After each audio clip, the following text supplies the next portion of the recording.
I've lived in the Midwest my whole life, so snowstorms never really scared me. They were inconvenient, sure, but not terrifying. You grow up learning how to drive in them, how to pack an emergency kit, how to wait them out. I thought I knew all the rules. That changed during a storm in January of 2016. I was 24 at the time, working night shifts at a warehouse about an hour outside my town. The forecast mentioned snow, but nothing serious. By the time my shift ended around 11:30 p.m., the flakes were coming down harder, thick and heavy, swirling in my headlights like static. I remember sitting in my car for a moment, debating whether to wait it out. But my phone still had service, the roads were open, and I just wanted to get home. That decision almost got me killed. 20 minutes into the drive, the snow turned violent. Wind slammed into the car, rocking it side to side. Visibility dropped to maybe 10 feet. The world beyond my windshield stopped existing. Then my phone lost signal. The highway was nearly empty. No taillights. No oncoming traffic. Just white and darkness. I slowed down, gripping the wheel so tight my hand started to ache. The radio cut to static, then silence. Even the sound of the wind felt muted, like the storm was swallowing everything. That's when I saw the headlights. They appeared suddenly in my rearview mirror, bright, close, too close. A car had pulled up behind me without me noticing. I felt a strange rush of relief. At least I wasn't alone. The car followed me for several miles, never passing, never falling back. Just there. Its headlights flickered occasionally, like old bulbs struggling to stay alive. I tried to speed up a little. The headlights stayed the same distance away. I slowed down. They slowed too. Something about it made my stomach twist. Eventually, the road ahead disappeared completely. Snowdrifts had piled up so high they looked like walls. I had no choice but to pull onto the shoulder. I turned off the engine to save gas and waited. The car behind me stopped too. Its engine didn't shut off. The headlight stayed on, shining straight into my rearview mirror, flooding my car with harsh white light. I couldn't see the driver. Just glare.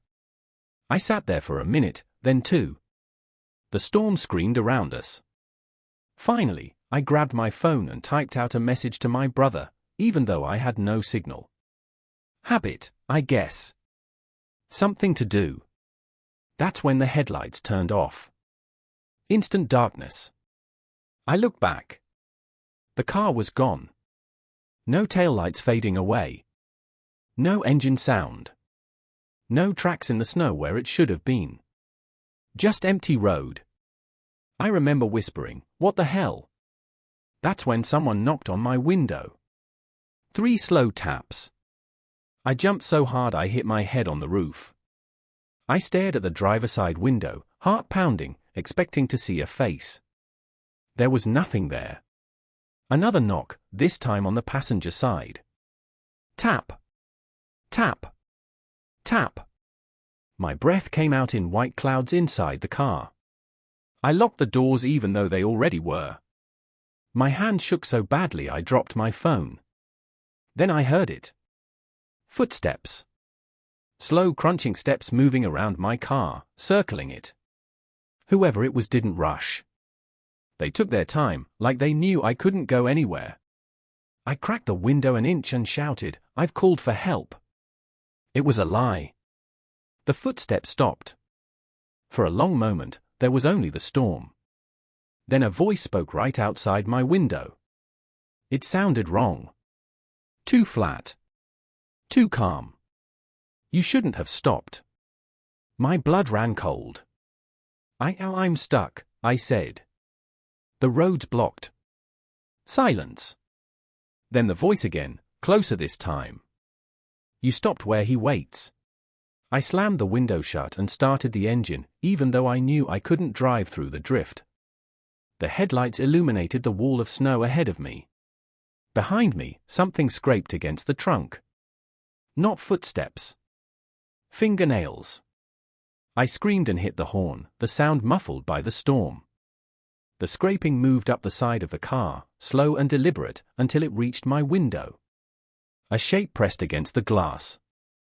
Not a face. Just the vague outline of a head and shoulders, like a shadow being pushed through frosted glass. I couldn't see features, but I could feel it looking at me. Then it leaned closer. The glass fogged from the outside. Letters appeared, slowly traced into the frost.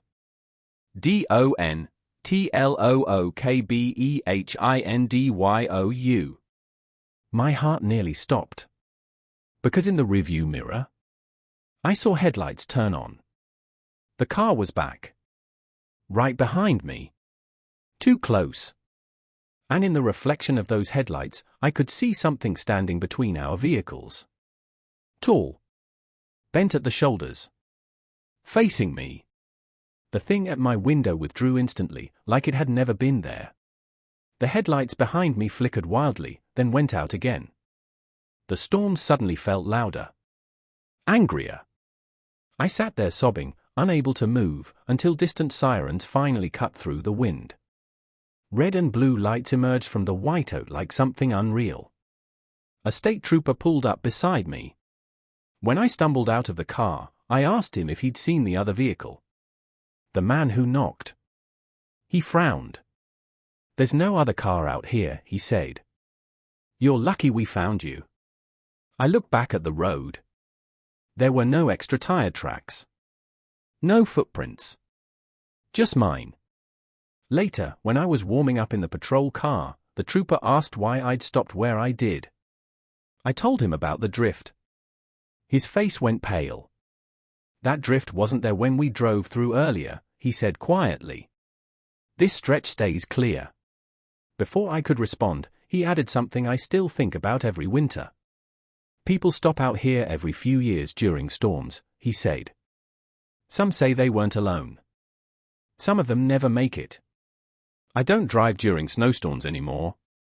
And if I ever see headlights following me in the snow, I don't stop."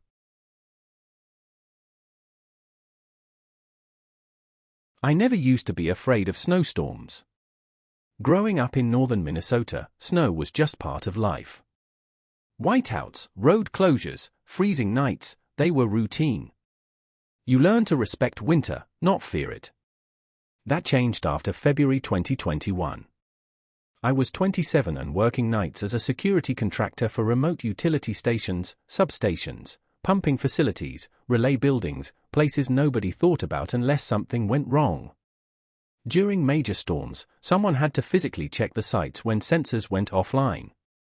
That someone was usually me. That night, a blizzard rolled in faster than forecasted. Wind screamed across the highway, swallowing the road in white. Visibility dropped to almost nothing. Still, dispatch sent me out to inspect a small relay station 30 miles outside town. I shouldn't have gone. By the time I reached the access road, snow was already piling up faster than my truck could push through it. Trees bent under ice. The sky looked solid gray, like the world had been sealed inside concrete. I drove another mile before my tires spun uselessly. Stuck. No cell service. Radio barely crackling. Wind rocking the truck like hands pushing from all sides. I shut the engine off to save fuel and waited, wrapped in layers, listening to the storm scream. That's when I heard the snowplow. At first, it was distant, a low grinding sound cutting through the wind. Relief washed over me so hard my chest hurt. A plow meant the county was still running routes. It meant help. The sound grew louder. Metal scraping asphalt. Snow being thrown aside. Headlights appeared through the white, cutting toward me. The plow slowed as it passed my truck. Too slow. It stopped about 20 yards ahead. I leaned forward, waving through the windshield. My interior light flicked on, lighting the cab. The plow didn't move. Its engine idled, deep and heavy. After a few seconds, the driver's door opened. A man stepped out. He wore a thick orange coat, hood pulled up, reflective stripes catching the headlights. He stood there, staring at my truck. Not waving. Not signaling. Just standing. I cracked my window an inch, snow blowing inside instantly. "Hey!" I shouted.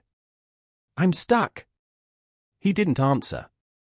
Instead, he turned and walked toward the back of the plow. That was strange.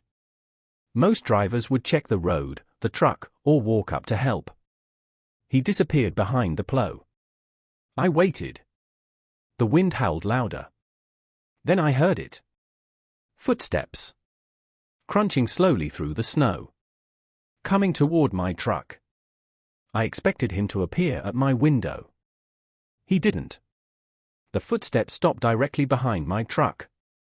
Right at the tailgate. I twisted around in my seat, trying to see through the frosted rear window. Nothing. "Hello?" I called. No response. Then came the knock. 3 slow taps. On the back of my truck. Not urgent. Not loud. Deliberate. I felt my stomach drop. "Can you help me push?" I asked, forcing my voice steady. Silence. Another knock. This time on the side of the truck. Closer. Then another. On the passenger door. My breath fogged the glass as I turned, heart pounding. The passenger window was completely white with snow. I wiped a circle clear. There was no one there. But the knocking continued. Moving. Passenger door. Rear door. Driver door. Like someone walking around my truck, tapping as they went. I reached for my phone. No signal. I keyed the radio. "Dispatch, I'm stuck on County Road 12. Snowplow stopped, but I can't see the driver. Something's off." Only static answered. The knocking stopped. Relief came for half a second. Then the driver's door handle moved. Just slightly. Testing it. I locked the doors so fast my hand shook. Outside, the plow's engine shut off. The silence was worse than the storm. Then the headlights went out. Complete darkness. Except my interior light. I turned it off instantly. I sat there, barely breathing, listening. Footsteps crunched again. Slower now. Heavier. Stopping right beside my door. A voice spoke through the storm. Not shouting. Not strained. Calm. "You shouldn't be out here." The voice sounded wrong. Too flat. Too close. "I'm waiting for help," I said.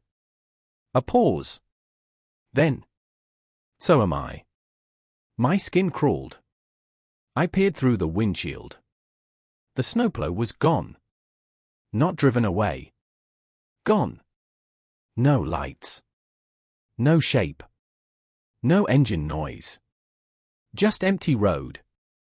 And the footsteps were still there. Right outside my door. I heard breathing. Slow. Wet. Like air passing through something damaged. Then the knocking started again.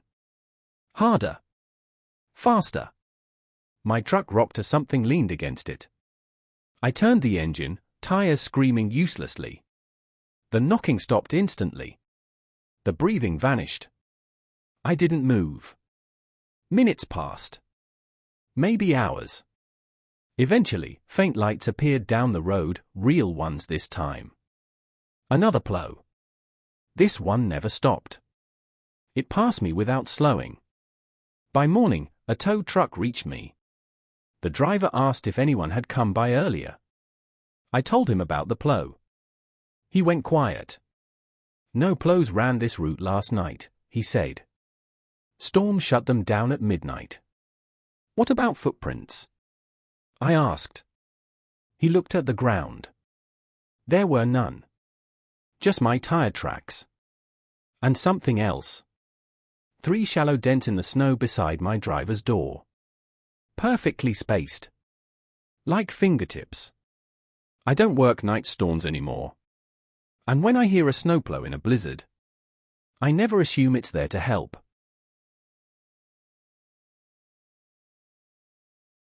I never believed snowstorms could hide things. I grew up in northern Minnesota, where winter isn't just a season, it's a fact of life. Snowfalls that bury cars, winds that scream through the trees like something alive, and nights so cold they feel unreal. You learn early how to survive it. You learn what sounds are normal, what silence means, and most importantly, you learn what doesn't belong. This happened in February of 2022, during one of the worst snowstorms our town had seen in decades. I was 24 and working nights as a utility technician, responding to emergency calls when power lines went down. That night, everything was going wrong.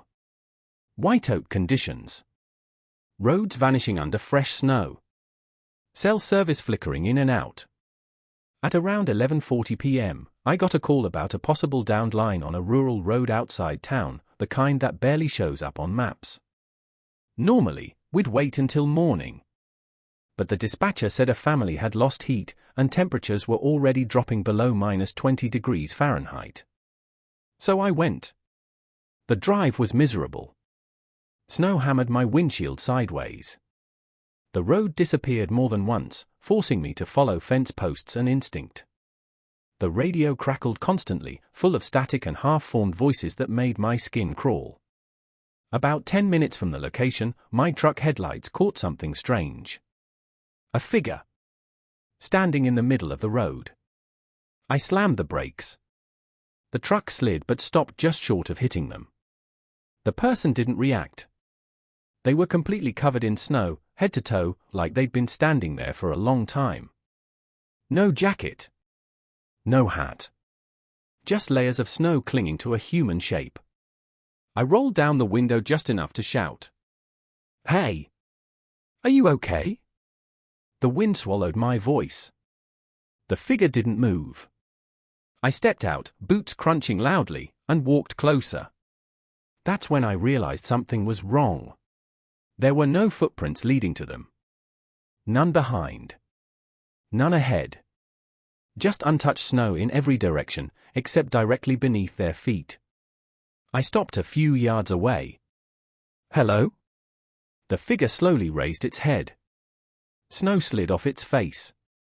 It was a man, pale, lips blue, eyes open wide like he was terrified. But he wasn't shaking. He wasn't reacting to the cold at all. And then he spoke. Not loudly. Barely louder than a whisper.